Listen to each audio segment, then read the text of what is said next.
गंवार। एक लड़की की शादी उसकी मर्जी के खिलाफ एक सीधे साधे लड़के से की जाती है, जिसके घर में एक माँ के अलावा और कोई नहीं है। दहेज में लड़के को बहुत सारे उपहार और पैसे मिलते हैं। लड़की किसी और लड़के से बेहद प्यार करती थी। लड़की शादी के बाद अपने ससुराल आ गई। सुहागरात के वक्त लड़का दूध लेके आता है तो दुल्हन सवाल पूछती है अपने पति से। एक पत्नी की मर्जी के बिना पति उसको हाथ लगाए तो उसे बलात्कार कहते हैं या हक। पति, आपको इतनी लंबी और गहरी जाने की कोई जरूरत नहीं है। बस दूध लाया हूँ, पी लीजिएगा।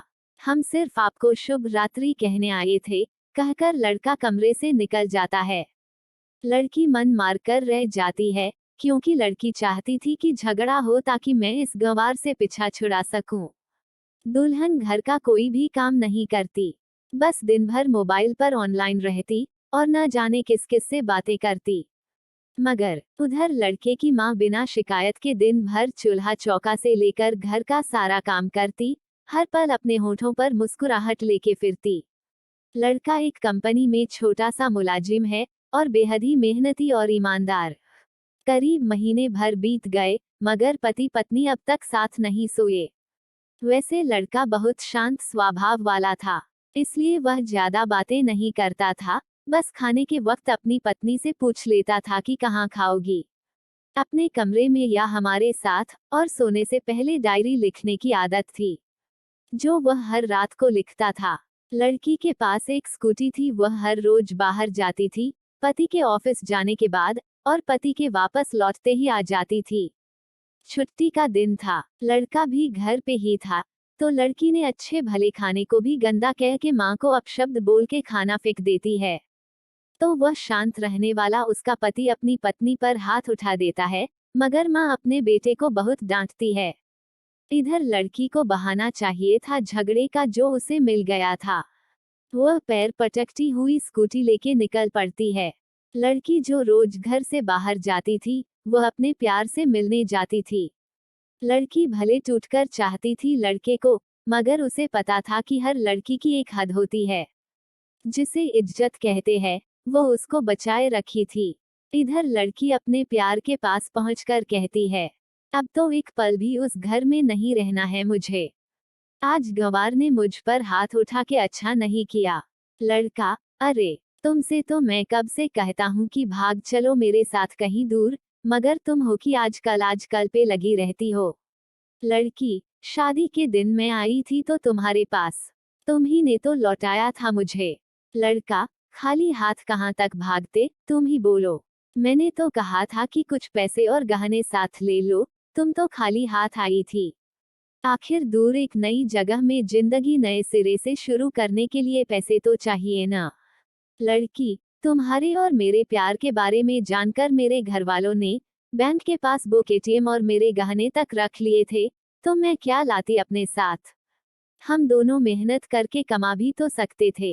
लड़का, भागने को इंसान पहले सोचता है और फिर काम करता है, खाली हाथ भागते तो ये इश्क का भूत 2 दिन में उतर जाता समझी। और जब भी तुम्हें छूना चाहता हूँ, बहुत नखरे है तुम्हारे। बस कहती हो शादी के बाद। लड़की, हाँ शादी के बाद ही अच्छा होता है, ये सब कुछ तुम्हारा तो है। मैं आज भी एक कुंवारी लड़की हूँ, शादी करके भी आज तक उस गंवार के साथ सो न सकी, क्योंकि तुम्हें ही अपना पति मान चुकी हूँ। बस तुम्हारे नाम का सिंदूर लगाना बाकी है, बस वह लगा दो, सब कुछ तुम अपनी मर्जी से करना।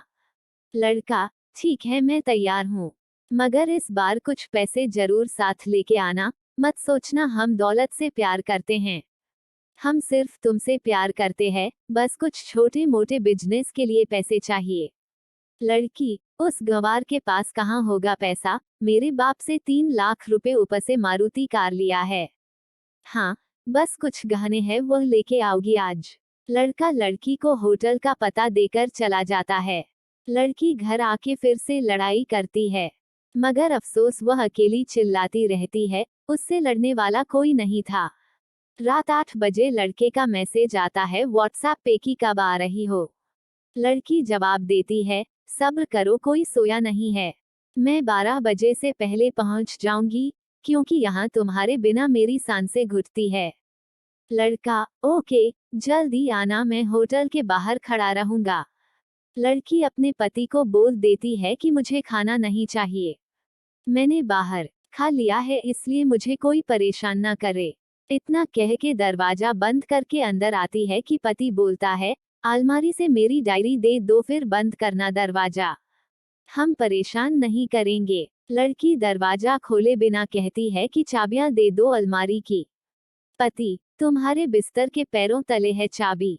मगर लड़की दरवाजा नहीं खोलती, बल्कि जोर जोर से गाना सुनने लगती है। बाहर पति कुछ देर दरवाजा पीटता है, फिर हार कर लौट जाता है। लड़की ने बड़े जोर से गाना बजा रखा था। फिर वह अलमारी खोल के देखती है जो उसने पहली बार खोली थी, क्योंकि वह अपना सामान अलग अलमारी में रखती थी। अलमारी खोलते ही हैरान रह जाती है। अलमारी में उसके अपने पासबुक एटीएम कार्ड थे जो उसके घर वालों ने छीन के रखे थे। खोलकर चेक किया तो उसमें वह पैसे भी ऐड थे जो दहेज में लड़के को मिले थे, और बहुत सारे गहने भी जो एक पेपर के साथ थे, और उसकी मिल्कियत लड़की के नाम थी। लड़की बेहद हैरान और परेशान थी। फिर उसकी नज़र डायरी में पड़ती है, और वह जल्दी से वह डायरी निकाल के पढ़ने लगती है। लिखा था, तुम्हारे पापा ने एक दिन मेरी माँ की जान बचाई थी अपना खून देकर। मैं अपनी माँ से बेहद प्यार करता हूँ, इसलिए मैंने झुककर आपके पापा को प्रणाम करके कहा कि आपका ये अनमोल एहसान कभी नहीं भूलूंगा। कुछ दिन बाद आपके पापा हमारे घर आए, हमारे तुम्हारे रिश्ते की बात लेकर, और उन्होंने आपकी हर बात बताई हमें कि आप एक लड़के से बेहद प्यार करती हो। आपके पापा आपकी खुशी चाहते थे, इसलिए वह पहले लड़के को जानना चाहते थे। आखिर आप अपने पापा की प्रिंसेस जो थी, और हर बाप अपने प्रिंसेस के लिए एक अच्छा ईमानदार प्रिंस चाहता है। आपके पापा ने खोज करके पता लगाया कि वह लड़का बहुत सी लड़कियों को धोखा दे चुका है, और उसकी पहले शादी भी हो चुकी है, पर आपको बता न सके, क्योंकि उन्हें पता था कि ये जो इश्क का नशा है, वो हमेशा अपनों को गैर और गैर को अपना समझता है। मैं एक बाप के मुंह से एक बेटी की कहानी सुनकर अचंभित हो गया। हर बाप यहाँ तक शायद ही सोचे। मुझे यकीन हो गया था कि एक अच्छा पति होने का सम्मान मिले न मिले, मगर एक दामाद होने की इज्जत मैं हमेशा पा सकता हूँ।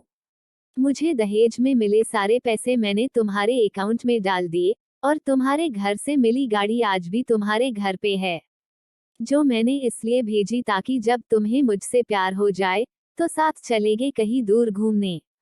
दहेज इस नाम से नफरत है मुझे, क्योंकि मैंने इस दहेज में अपनी बहन और बाप को खोया है।